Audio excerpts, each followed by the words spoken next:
Assalamualaikum warahmatullahi wabarakatuh. Bertemu lagi dengan Mapel Sejarah Indonesia ya. Nah, untuk sejarah Indonesia kali ini masih membahas mengenai materi yang kemarin. Hanya saja ini lebih kompleks atau lebih lengkap daripada yang kemarin. Jadi untuk yang pertemuan kemarin itu anggap saja adalah sebagai awal ya, kita buat perkenalan dulu. Nah, ini kita sudah mulai masuk ke materi yang sebenarnya gitu ya. Nah, untuk yang pertama yang akan kita bahas itu adalah mengenai pengertian dari sejarah ya. Mungkin ketika kalian kelas 7 di SMP sana ya, kalian sudah pernah mempelajari, walaupun mungkin saya yakin jarang sekali didengar atau mungkin ada yang bahkan tidur ya. Nah, ini kita bahas lagi lebih kompleks. Untuk sejarah itu awalnya berasal dari bahasa Arab ya guys, yaitu syajarotun. Syajarotun itu artinya adalah pohon atau keturunan.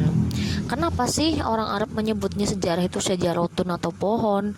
Ya karena pohon itu adalah sesuatu yang sangat kompleks. Dia berasal dari akar ya, kemudian akar itu berarti adalah masa lalu, sedangkan batang pohonnya itu masa kini, sedangkan cabang-cabang, daun dan buahnya itu adalah masa yang akan datang, ya kan?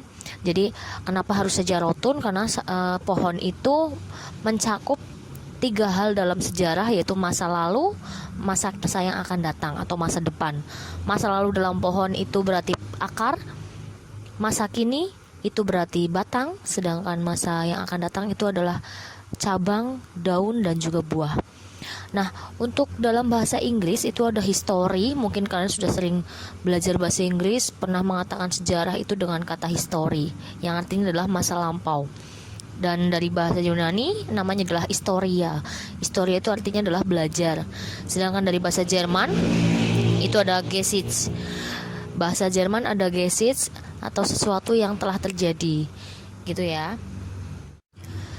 Nah, dari yang tadi sudah kita bahas, jadi bisa dikatakan secara umum sejarah itu adalah ilmu pengetahuan yang mempelajari segala sesuatu, segala peristiwa atau kejadian yang telah terjadi pada masa lampau dalam kehidupan umat manusia. Ya, kalau tidak ada manusia ya tidak ada sejarah. Jadi harus lengkap ya. Untuk menyebutkan pengertian sejarah itu harus ada kata manusianya, karena yang membuat sejarah itu ya manusia itu sendiri gitu. Jadi saya ulangi, pengertian sejarah itu adalah ilmu pengetahuan yang mempelajari segala peristiwa atau kejadian yang telah terjadi pada masa lampau dalam kehidupan manusia. Selanjutnya adalah mengenai sumber sejarah. Sumber sejarah itu dibagi menjadi 3 ya guys. Ada sumber lisan, sumber tertulis, sumber benda atau artefak. Kalau sumber lisan kita pasti tahu, sumber lisan itu berarti dari ucapan. Kalau tertulis berarti ya ada unsur tulisnya. Sedangkan sumber benda atau artefak ya berarti ada peninggalannya. Gitu ya. Sumber lisan nih, untuk sumber lisan bisa dikatakan adalah sumber yang diperoleh dari penuturan yang terlibat atau yang menyaksikan sejarah. Nah, sumber lisan ini ada dari 2 sumber, dari pelaku sejarah maupun dari saksi sejarah. Kalau seandainya mungkin contohnya kalau kalian pernah menyaksikan di TV ya, di berita ada yang wawancara itu mengenai sebuah kejadian. Kalau orang itu yang sebagai pelakunya berarti sumber lisannya berasal dari pelaku. Sedangkan kalau yang misal hanya melihat dari jauh tidak langsung menjadi pelaku sejarahnya, berarti dikatakan bahwa orang itu sebagai arah gitu ya. Sumber tulisan itu berarti adalah keterangan tentang peristiwa masa lampau yang disampaikan secara tertulis ya. Di situ ada gambar prasasti dan juga ada teks proklamasi. Itu adalah istilahnya teks proklamasi yang ditulis tangan langsung oleh Bapak Soekarno kan ya. Nah, ini adalah sumber yang sangat penting karena bisa kita turunkan ke anak cucu kita nanti, ke generasi berikutnya ya, mengenai sumber tulisan. Untuk yang terakhir mengenai sumber sejarah itu adalah sumber benda atau artefak, di mana sumber benda itu adalah sumber yang berasal dari benda-benda kebudayaan kehidupan manusia masa lampau. Ya, jadi sumber-sumber benda ini adalah benda-benda yang pernah dipakai oleh manusia zaman dahulu. Makanya seperti kita ini harus melestarikan, itu wajib ya. Mungkin bagi kalian yang merasa bosan ketika mengunjungi museum, itu dipikirkan lagi, di museum itu asik kok gitu ya. Kita bisa membayangkan kalau dulu kita itu lihat itu ada kapak, dulu gimana ya pakai kapaknya, itu ada candi, dulu gimana ya bikin candinya, apa pakai semen atau pakai apa, kayak gitu kan. Itu adalah sebuah hal yang sangat menarik sebenarnya untuk kita teliti. Berikutnya adalah konsep ruang lingkup sejarah gitu ya. Ruang lingkup sejarah itu berarti nanti kita akan membahas mengenai sejarah itu apa aja sih, sebagai apa saja sih gitu kan. Nah, di sini sejarah itu ada 4. Sejarah sebagai suatu peristiwa, sebagai kisah, sebagai ilmu, dan juga sebagai seni. Untuk sejarah sebagai peristiwa itu dikatakan mempunyai ciri, yaitu uap. Kalau saya itu menyampaikannya, itu ciri dari sejarah itu adalah uap, yaitu unik, abadi, dan juga penting ya. Unik berarti karena hanya terjadi satu kali, abadi itu karena dikenang sepanjang masa, sedangkan penting itu karena berpengaruh terhadap banyak orang gitu ya. Jadi diingat-ingat, unik itu adalah terjadi satu kali, terus penting itu berarti karena berhubungan dengan orang banyak, sedangkan abadi itu karena dikenang sepanjang masa. Sedangkan sejarah sebagai kisah itu ya seperti sekarang ini bisa dikatakan ketika bulan ini sedang menceritakan sesuatu tentang sejarah, itu berarti sejarah sebagai kisah, dikisahkan, diceritakan.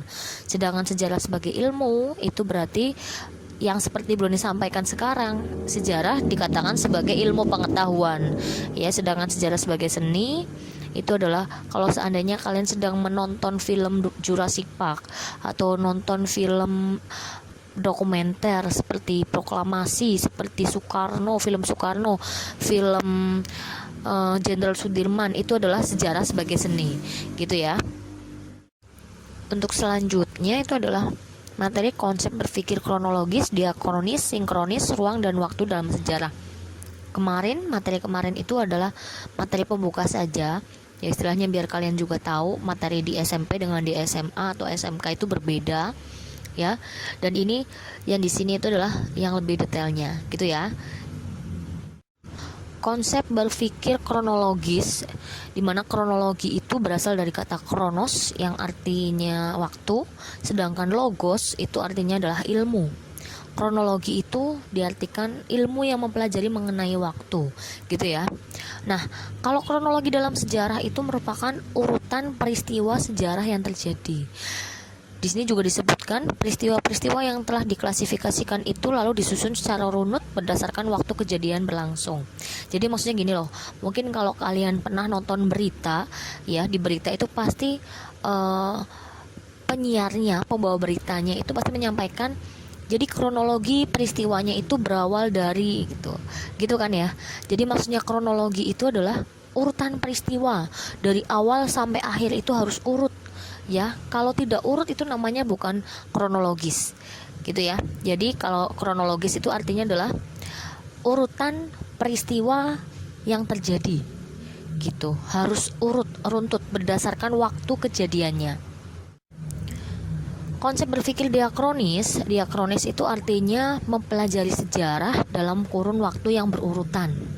Ini hampir sama nih, pengertiannya sama kronologis nih ya. Jadi untuk kronologis dengan diakronis itu sebenarnya seperti ini. Jadi di dalam diakronis itu terdapat unsur kronologis. Di dalamnya terdapat unsur kronologis. Kalau orang berpikir diakronis berarti dia juga berpikir secara kronologis gitu ya. Jadi diakronis itu bisa dikatakan sama dengan kronologis. Oke. Nah, diakronis ini bersifat memanjang dalam waktu tetapi terbatas dalam ruang. Maksudnya apa nih? Jadi maksudnya waktunya itu panjang, diurutkan dari awal sampai akhir, tapi terbatas dalam ruang. Ruang ini maksudnya adalah ilmu pengetahuan. Jadi misalnya seperti ini, Bu Leoni akan membahas mengenai masalah ekonomi Indonesia. Ekonomi Indonesia berarti dibahas dari awal Indonesia mulai berdiri, ya misal mulai merdeka tahun 45 sampai sekarang. Tapi yang dibahas hanya ilmu ekonomi aja gitu, mengenai tentang ekonominya saja gitu ya. Jadi itu yang dimaksud dengan memanjang dalam waktu, waktunya panjang tapi terbatas dalam ruang. Ruang itu maksudnya adalah pembahasannya gitu. Nah, sejarah ini mementingkan proses. Sejarah akan membicarakan satu peristiwa tertentu dengan tempat tertentu dari waktu A sampai waktu B gitu ya.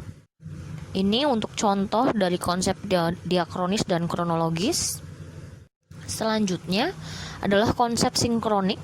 Sinkronik adalah mempelajari peristiwa sejarah pada kurun waktu tertentu saja dan khas ilmu sosial. Cara berpikir sinkronik adalah melebar dalam ruang serta mementingkan struktur dalam suatu peristiwa. Contohnya tragedi G30 SPKI gitu ya. Nah, ini berbeda tadi dengan diakronis, memanjang dalam waktu tapi menyempit dalam ruang. Nah, kalau ini sinkronik itu melebar dalam ruang tapi menyempit dalam waktu gitu kan. Nah, kalau sinkronik itu maksudnya itu adalah melebar dalam ruang. Jadi ilmu yang dipakai itu banyak, tapi waktu yang ada pembatasan waktu, maksudnya seperti itu. Jadi di sini disebutkan tragedi G30 SPKI, gitu kan? Nah, ini yang dimaksudkan adalah G30 SPKI hanya terjadi di tahun 1965. Jadi kita membahas cuma tahun 1965, tapi peristiwa G30 SPKI ini dibahas dari berbagai macam ilmu. Mungkin dari ilmu ekonomi, dari ilmu politik, dari ilmu agama, dari ilmu macam-macam. Itu namanya sinkronik. Jadi bisa dikatakan kalau sinkronik itu satu masalah tapi dibahas dari berbagai macam sudut pandang. Gitu ya. Ini dia perbedaan konsep sinkronik dan diakronik. Bisa kita lihat diakronis itu waktunya panjang ya, dari awal sampai akhir ya, mendatar itu. Sedangkan sinkronik waktunya cuma pendek, jadi memang waktunya itu ditentukan, dibatasin. Untuk konsep ruang itu adalah konsep yang meliputi aspek lingkungan, lokasi dan tempat suatu peristiwa sejarah. Konsep ruang dalam sejarah itu dapat membandingkan antara satu peristiwa sejarah dengan peristiwa sejarah di lokasi yang lain. Jadi ruang itu maksudnya adalah tempat atau lokasi terjadinya sebuah peristiwa gitu ya. Jadi yang namanya ruang dalam sejarah itu maksudnya adalah sebuah tempat atau sebuah lokasi. Dan yang terakhir ada konsep waktu. Waktu dalam sejarah sangat diperlukan sebagai pengelompokan berdasarkan waktu atau periodisasi ya, suatu peristiwa sejarah dan urutan waktu terjadinya peristiwa sejarah. Konsep waktu itu sangat penting untuk menghindari terjadinya tumpang tindih peristiwa sejarah. Maksudnya itu adalah tidak berurutan atau nama kerennya itu adalah anakronis. Anakronis itu artinya peristiwa sejarah yang disusun secara tidak berurutan gitu ya. Ini adalah contoh konsep ruang dan waktu dalam sejarah gitu ya. Jadi bisa dikatakan bahwa setiap sejarah itu pasti punya 3 unsur utama. Peristiwa sejarah pasti punya 3 unsur utama. Yang pertama adalah manusia, karena manusia yang menjalankan sejarah. Yang kedua adalah tempat, karena dimanapun manusia berada itu pasti di sebuah tempat ya kan. Karena kita itu semua hidup, kalau kita masih hidup ya kita berada di sebuah tempat. Dan yang terakhir adalah waktu, karena kalau kita hidup ya pasti kita berurusan juga dengan waktu. Kita tidak bisa berpisah dengan waktu. Kalau kita berpisah dengan waktu ya sama saja kita mati dong gitu ya. Oke, ini adalah materi terakhir untuk materi tentang konsep kronologis, diakronik, sinkronik, dan konsep ruang dan waktu ya. Untuk selanjutnya ini kalian catat saja dulu. Jadi untuk di pertemuan ini tidak ada tugas gitu ya. Jadi untuk tugasnya hanya mencatat di buku catatan kalian, tulis hal-hal yang penting saja ya. Oke.